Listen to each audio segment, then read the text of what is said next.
Hello everyone. Bonjour tout le monde.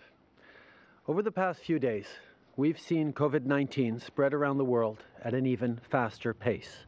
Canada is no exception. From the very beginning of the outbreak, our government took necessary measures to protect your health and safety. We've based our response on science and evidence, on input from our world-class health professionals and authorities. We continue to base our response on keeping Canadians as protected and as supported as possible. We assured you that as the situation evolved, our response would evolve too. As the virus continues its spread, we've decided to take increasingly aggressive steps to keep you and your family safe. D'abord, nous fermerons nos frontières aux gens qui ne sont pas citoyens aux résidents permanents du Canada. Cette mesure prévoit certaines exceptions désignées pour notamment les membres de l'équipage, les diplomates, ceux dont la famille immédiate est canadienne et pour l'instant, les citoyens américains. First, we will be denying entry to Canada to people who are not Canadian citizens or permanent residents. This measure will carve out some designated exceptions, including for air crews, diplomats, immediate family members of Canadian citizens, and, at this time, U.S. citizens. Deuxièmement, les compagnies aériennes recevront le mandat formel d'interdire à tous les voyageurs présentant des symptômes de la COVID-19 de monter dans un avion. Les compagnies aériennes effectueront une évaluation de base de la santé de chaque passager selon les recommandations de l'Agence de la santé publique du Canada. Ça veut dire que toute personne présentant des symptômes ne pourra pas entrer au Canada. Je sais que c'est une nouvelle qui va provoquer des inquiétudes pour beaucoup de Canadiens qui sont à l'étranger. Je veux vous assurer que notre gouvernement va continuer de vous appuyer. Pour aider les Canadiens asymptomatiques à rentrer au pays, notre gouvernement mettra sur pied un programme d'aide pour les Canadiens à l'étranger. Les voyageurs canadiens pourront obtenir du financement pour les aider à rentrer au Canada ou couvrir les coûts essentiels en attendant de revenir au pays. Second, air operators will be formally mandated to prevent all travelers who present symptoms of COVID-19 to board a plane. Air operators will be required to complete a basic health assessment of every air traveler based on guidance from the Public Health Agency of Canada. This means that anyone who has symptoms will not be able to come to Canada. I know this news will spark concern among Canadians traveling abroad. I want to assure you that our government will not leave you unsupported. To help asymptomatic Canadians return home, our government will set up a support program for Canadians who need to get on a plane.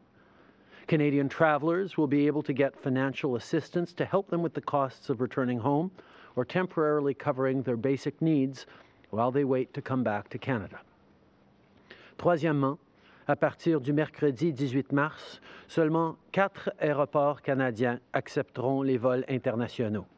L'aéroport Pearson de Toronto, l'aéroport Montréal-Trudeau, l'aéroport international de Vancouver et l'aéroport international de Calgary. Pour l'instant, les vols domestiques ainsi que les vols en provenance des États-Unis, du Mexique, des Caraïbes et de Saint-Pierre-et-Miquelon ne seront pas touchés par cette mesure. Les restrictions de voyage annoncées aujourd'hui ne s'appliqueront pas au commerce et aux échanges. Nous continuons de faire en sorte que le Canada puisse continuer à recevoir les marchandises importantes. Third, starting Wednesday, March 18th, only 4 Canadian airports will be accepting international flights: Toronto Pearson, Montreal Trudeau, Vancouver International Airport, and Calgary International Airport. At this time, domestic flights, as well as flights coming from the U.S., Mexico, the Caribbean, and Saint-Pierre-et-Miquelon, will not be affected. The travel restrictions announced today will not apply to commerce or trade. We will continue to ensure the supply of important goods to Canada. I know that these measures are far-reaching. They are exceptional circumstances calling for exceptional measures. Earlier today, I had a call with our G7 partners to inform them of these important changes. From the very beginning, Canada's response has been based on the latest available science and advice from our world-class health professionals. Today's announcement is no different. These measures will help save lives. Depuis le début, c'était important pour moi que les Canadiens aient accès aux recommandations des experts et des professionnels de la santé. C'est leur savoir et leur expertise qui guident les démarches non seulement entreprises par les gouvernements, mais par les individus. La Dr Tam, les professionnels de la santé publique et nos ministres font un travail extraordinaire pour protéger la santé des Canadiens et les garder au courant des derniers développements sur une base régulière. Comme la Dr Tam l'a dit hier, les autorités de la santé publique ont administré 25 000 tests à date et leur travail continue. Pour assurer que le plus grand nombre de Canadiens possible puissent avoir accès aux dernières informations, Santé Canada fera sa mise au point quotidienne au même endroit et à midi à partir de demain. Aujourd'hui, leur point de presse suivra immédiatement la mienne. Dr. Tam, public health officials, and our ministers have been doing a tremendous job of keeping people safe and providing regular updates. As Dr. Tam said yesterday, public health authorities have conducted 25,000 tests to date, and this work continues. To ensure that more Canadians can have access to the latest information on COVID-19, Health Canada will be holding its daily update at the same place at noon, starting tomorrow. Today, their press conference will take place after my remarks. Les mesures annoncées aujourd'hui s'ajoutent à tout ce que notre gouvernement a fait jusqu'à présent. Vendredi dernier, le ministre Morneau a annoncé des nouvelles mesures pour appuyer financièrement les travailleurs et les employeurs à travers le pays.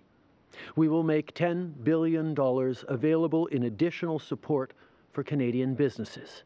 This is a tool that has worked before in difficult circumstances, and we're confident that it is going to work again. The economic impact of this pandemic is shifting hourly, and we recognize the stress and anxiety that it is causing. As I've said, we are prepared to see Canadians through this time. We will have additional measures to announce as early as tomorrow to support Canadians, particularly our most vulnerable. Right now, provinces and territories are facing different realities and risks, which means taking steps that make sense for people in each area. At the same time, we also need to keep building an aligned, Canada-wide approach. On Friday, I held a telephone meeting with the Premiers and Deputy Prime Minister Freeland, and information has been flowing continuously since.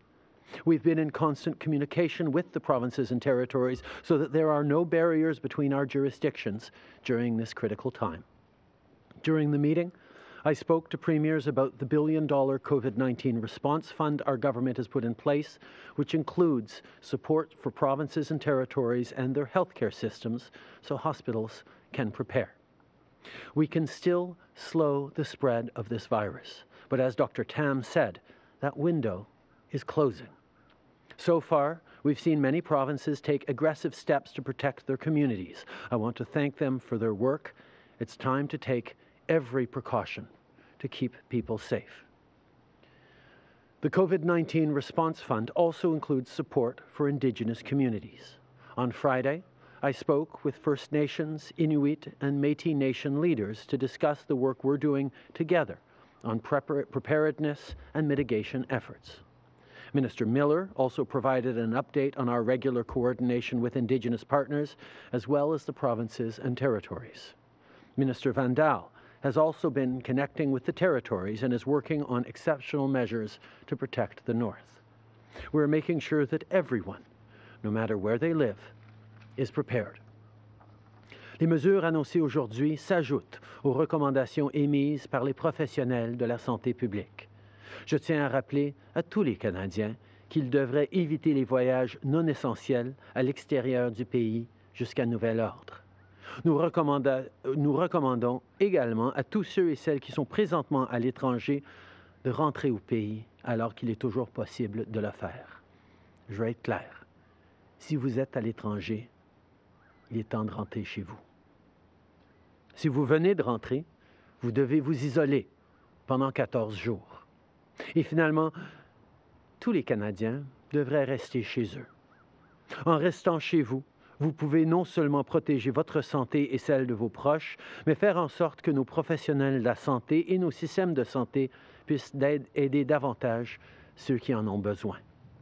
I want to remind all Canadians that they should avoid non-essential travel outside of our country until further notice. Canadian travelers should return to Canada via commercial means while it is still possible to do so. Let me be clear. If you're abroad, it's time for you to come home. If you've just arrived, you must self-isolate for 14 days. And finally, all Canadians, as much as possible, should stay home.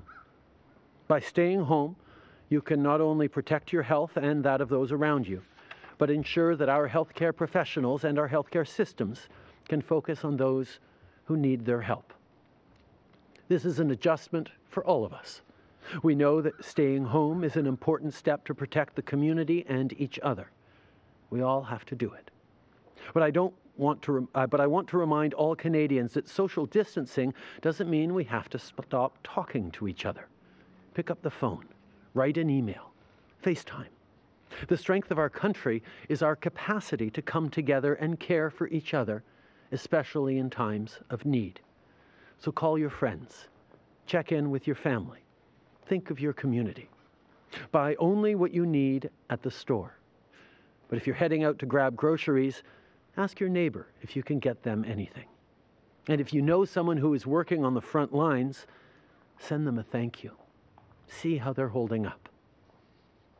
In Canada, we're lucky to have outstanding healthcare professionals. I want to thank them once again for their tireless efforts to keep us all safe. At the same time, our government is doing everything it needs to do to keep you safe, to keep your family safe, and to keep our economy strong.